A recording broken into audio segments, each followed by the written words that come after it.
భారత త్రివిధ దళాలు మరింత శక్తివంతం కాబోతున్నాయి. దేశ రక్షణ మంత్రిత్వ శాఖ చారిత్రక నిర్ణయం తీసుకుంది. 79,000 కోట్ల భారీ కొనుగోళ్ల ద్వారా అత్యాధునిక ఆయుధ వ్యవస్థలు త్వరలో భారత సైన్యంలో చేరనున్నాయి.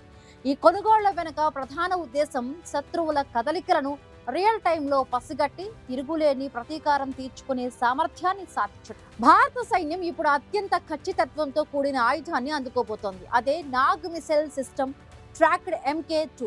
ఇది శత్రువుల బంకర్లు, ట్యాంకులను అత్యంత ఖచ్చితత్వంతో నాశనం చేయగలదు. అంతేకాదు, శత్రువుల సంకేతాలను 24 గంటలు పర్యవేక్షించే సామర్థ్యం ఉన్న భూ ఆధారిత మొబైల్ ఈలింట్ వ్యవస్థను కూడా సైన్యం తీసుకోనుంది. దీనితో యుద్ధ భూమిలో సమాచార ఆధిపత్యం భారత్దే. హిందూ మహాసముద్రంలో చైనా సవాళ్లను ఎదుర్కోవడానికి నేవీని మరింత బలోపేతం చేస్తున్నారు. శక్తివంతమైన ఉభయచర దాడులకు కీలకమైన ల్యాండింగ్ ప్లాట్ఫామ్ డాక్స్ కొనుగోలుకు గ్రీన్ సిగ్నల్ ఇచ్చారు.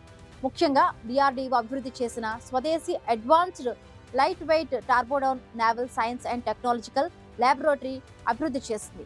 ఇది శత్రు జలాంతర్గాములను సాటిలేని ఖచ్చితత్వంతో వేటాడి నాశనం చేయగలదు. ఇక భారత వైమానిక దళానికి దక్కబోయే మరొక కీలక వ్యవస్థ CLRTS-DS long range target saturation destruction system. ఇది డ్రోన్ ఆధారిత స్వయం ప్రతిపత్తి వ్యవస్థ.